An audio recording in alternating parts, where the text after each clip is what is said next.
यह सुन उसकी आंख से आंसू गिरा और उसने झट से मुझे गले लगा लिया और फिर उसे अपनी बाहों में ले अपनी ख्यालों की दुनिया में खो गई। कहानियों की जुबानी यूट्यूब चैनल में आपका स्वागत है। दोस्तों, आज हम आपके लिए एक और रोमांटिक प्रेम कहानी लेकर आए हैं। हमें उम्मीद है कि आपको यह रोमांटिक प्रेम कहानी पसंद आएगी।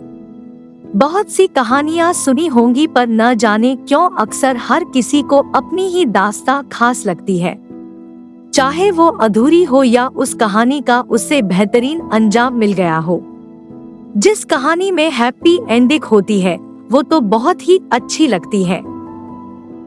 जिसको अपना प्यार नहीं मिलता, चाहे वो किस्मत का लिखा कहो या खुदा की कोई साजिश, उस कहानी की शुरुआत अनोखी ही होती है। कई साल पहले की कहानी नहीं है, यह बस कुछ महीनों पुरानी हाले दिल की दास्तां है जिसे लफ्जों में पिरो रही हूँ।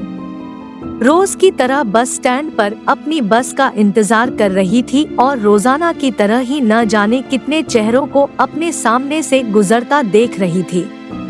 लेकिन मेरी नजरें मानो ठहर गई हो सिर्फ उसको देखने के लिए। जब वो मेरे सामने से मुस्कुराता हुआ गुजरा तो उसकी आंखों की चमक और मंद मंद मुस्कान मानो मुझसे कुछ कहना चाह रही थी।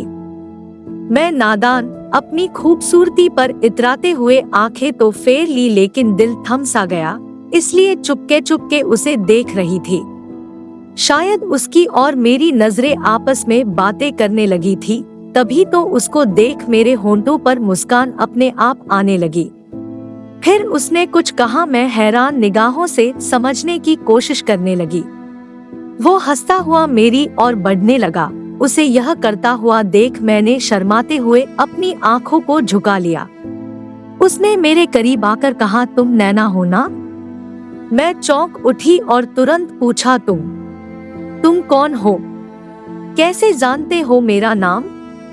वो 2 मिनट मुझे ताकता रहा और फिर बोला, मैं वही सैड लव स्टोरी वाला पागल लड़का हूँ। याद आया मोहतरमा? मुझे मेरी आंखों पर यकीन नहीं हो रहा था कि यह वही लड़का है जिसे एक वक्त पर मैंने इनकार का तमाचा मारा था और कहा था कि मैं नहीं चाहती सैड लव स्टोरी अपनी जिंदगी में, क्योंकि वह उस वक्त बिखरे बालों के साथ खामोशी को अपने लबों पर ओढ़े रखने वाला शख्स था। मुझे क्या मालूम था कि वक्त यूं करवट लेगा और वही शख्स मेरे सामने बॉडी बिल्डर जैसे स्टाइलिश लुक में खड़ा होगा।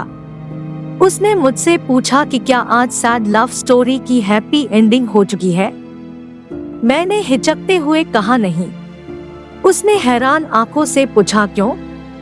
मैं मुस्कुराती हुई बोली कि मैंने उस वक्त भी कहा था, आज भी कह रही हूँ कि मैं सैड लव स्टोरी नहीं चाहती थी। उसकी निगाहों से समझ गई थी। उसके मन में बहुत से सवालों की लहरें उठी। मैंने कहा, मेरा इनकार का कारण तुम्हारे हालात नहीं, मेरी कैंसर की बीमारी है जिसके कारण मेरे पास केवल 1 महीने का जीवन है। यह सुन उसकी आंख से आंसू गिरा और उसने झट से मुझे गले लगा लिया। मैं कितना गलत था जो कि ये सोच रहा था कि तुमने अपनी खूबसूरती के घमंड में मेरी मोहब्बत को ठुकरा दिया था, लेकिन हकीकत तो कुछ और ही थी।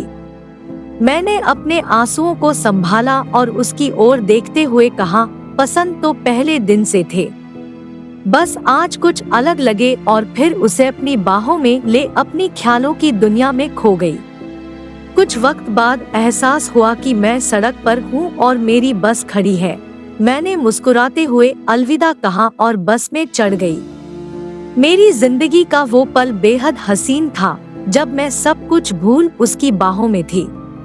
आपको यह रोमांटिक लव स्टोरी कैसी लगी, आप हमें कमेंट्स के जरिए बता सकते हैं। और अगर आपको यह लव स्टोरी पसंद आई हो तो आप इसे अपने दोस्तों के साथ जरूर शेयर करें और इस चैनल को लाइक एंड सब्सक्राइब करें। धन्यवाद।